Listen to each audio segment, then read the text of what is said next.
Comportamentos bizarros e até mesmo agressivos que eventualmente nós vamos enfrentar ou enfrentamos diariamente.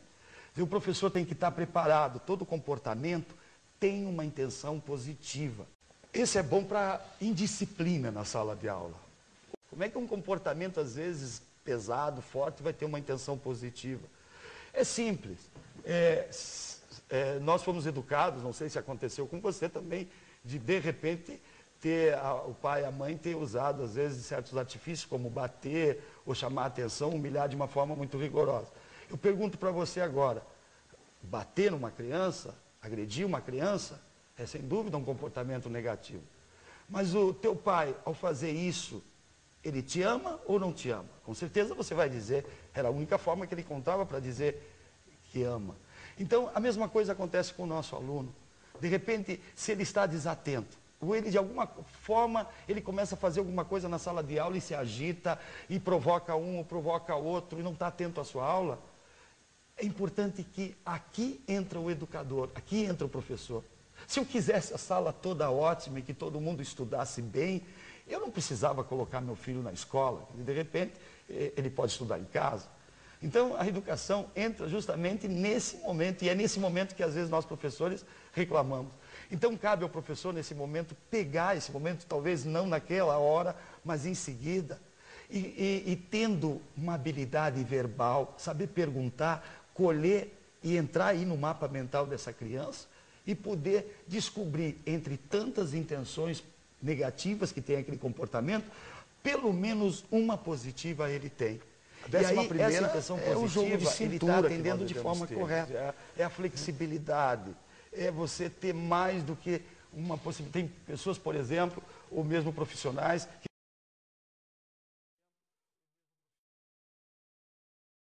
faz 20 anos que eu dou aula desse jeito, faz 10 anos. Olha, se você quiser, eu estou dando aula aqui, se você estiver prestando atenção, o problema é seu. Quer dizer, isso é o típico da pessoa inflexível, não muda. Começa a aula sempre do mesmo jeito. Eu lembro que tinha professores que começavam, sentavam, faziam chamada.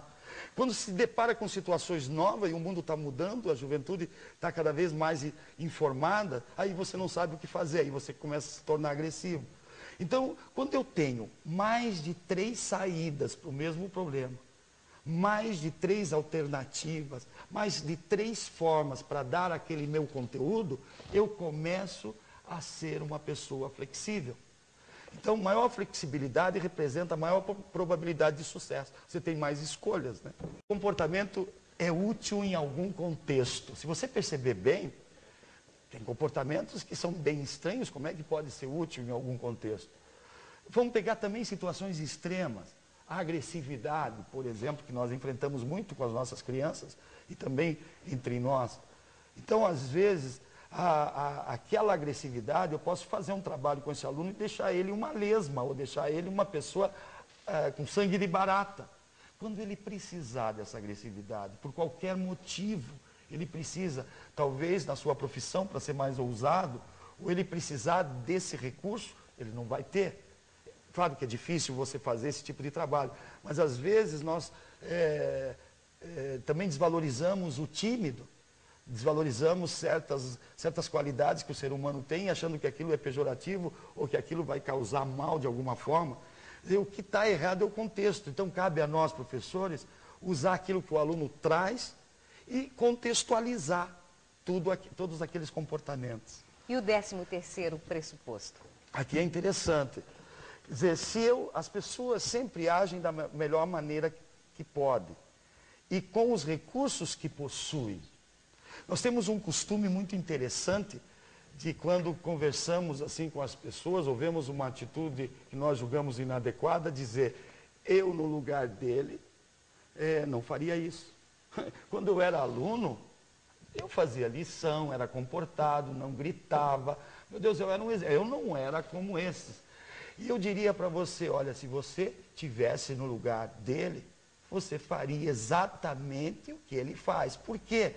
Porque se você tivesse a mesma história pessoal, vivesse a mesma vida dele, e esse que é o grande lance, você entenderia bem aquele tipo de comportamento e por que a pessoa age dessa forma. Então é muito interessante esse pressuposto, porque eu já não fico numa atitude defensiva. De repente, eu começo, primeiro, eu posso não aprovar o que a pessoa está fazendo, mas para poder entrar em sintonia com ela, eu tenho que, primeiro, entender que ela está fazendo o que ela pode. Talvez, normalmente, as pessoas inflexíveis fazem uma coisa só. Os indivíduos processam, codificam todas as informações através dos seus 5 sentidos. O pensamento, ele é formulado também através dos 5 sentidos. Daqui a pouco nós vamos ter o almoço de domingo. No momento que eu falei o almoço de domingo, o que aconteceu aí atrás dos seus olhos? Tem muita gente que já viu a mesa farta. Tem outras pessoas que já viu a pessoa amada e começou a ter certas sensações. Então o nosso pensamento é visual. E se ele for visual, ele tem uma cor. E se ele é visual, ele também tem aquilo que nós chamamos submodalidade. Você pode aproximar a imagem, como pode afastar a imagem. Vamos falar de traumas, por exemplo. As pessoas que sofrem de depressão ou que têm algum trauma, elas dizem assim: professor, o passado me persegue, parece que ele está aqui na minha frente. Outros dizem: não, o passado está lá atrás. Então veja bem, a PNL descobriu o seguinte: se você começar a trabalhar o pensamento com os 5 sentidos, tornar essa imagem mental mais afastada de você, deixar ela do tamanho de um selo postal, é bom que não desapareça, porque aquele pensamento vai ser útil em algum contexto. Mas quando uma pessoa que me incomoda está muito aqui na minha frente, eu não consigo, eu me sinto preso. Da mesma forma, a sensação. Se você pensar no limão agora, imaginar você abrir esse limão, cai as 2 metades do limão, você experimenta, só imagina aí dentro e tenta espremer esse limão. Tem gente que já começou a salivar. Então, talvez outros não, simplesmente. E tem um caso muito interessante, que é aquela pessoa que, enquanto eu estou falando, está com um computadorzinho atrás dos olhos aí, filtrando tudo. Aliás, é um terrorista que nós temos. A gente chama de AD, ou auditivo digital, que seria o nosso diálogo interno. Então, as imagens, os pensamentos, eles são formulados visualmente, auditivamente. Eu sou capaz de ouvir a mãe gritar: Jair Sérgio, quando ela chama o nome inteiro, ela está aqui no meu ouvido, mas eu ouvi isso há 5 anos. E de repente alguém grita comigo do mesmo tom e eu começo a ficar de baixo astral. É que o pensamento vai me reportar justamente através dessa imagem mental. Existe uma premissa principal: todo aprendizado, todo comportamento e toda mudança, ela é inconsciente. Ou seja, melhor seria dizer, para ser realmente efetiva, essa mudança tem que ser inconsciente. Porque veja bem, se eu perguntar para você agora, não pense, por favor, quanto é 5 vezes 5. Não pense quanto é 6 vezes 5. Eu tenho certeza que alguns já pensaram. Por quê? Porque esse aprendizado já entrou na tua estrutura interna. Vamos ver os visuais. Não pense na cor amarela. Uma vez, primeiro tem que aparecer a bandeirinha ali amarela e você vai colocar um não. Ou não pense na pessoa amada, aproveitando o momento, né? Não adianta, você já pensou. Então, por quê? Já faz parte da tua estrutura emocional, inclusive, do teu inconsciente. Então, para você mudar esse programinha, não tem outra forma a não ser ir lá no inconsciente. Em termos de aprendizado, você repetiu no mínimo 21 vezes a tabuada, isso eu não tenho dúvida. Também pesquisas em PNL dizem, para colocar no nosso inconsciente, nós temos, o cérebro aprende por generalização, você tem que repetir 21 vezes. Aquela história de dizer assim, o conteúdo foi dado, se o aluno aprendeu, o problema é dele.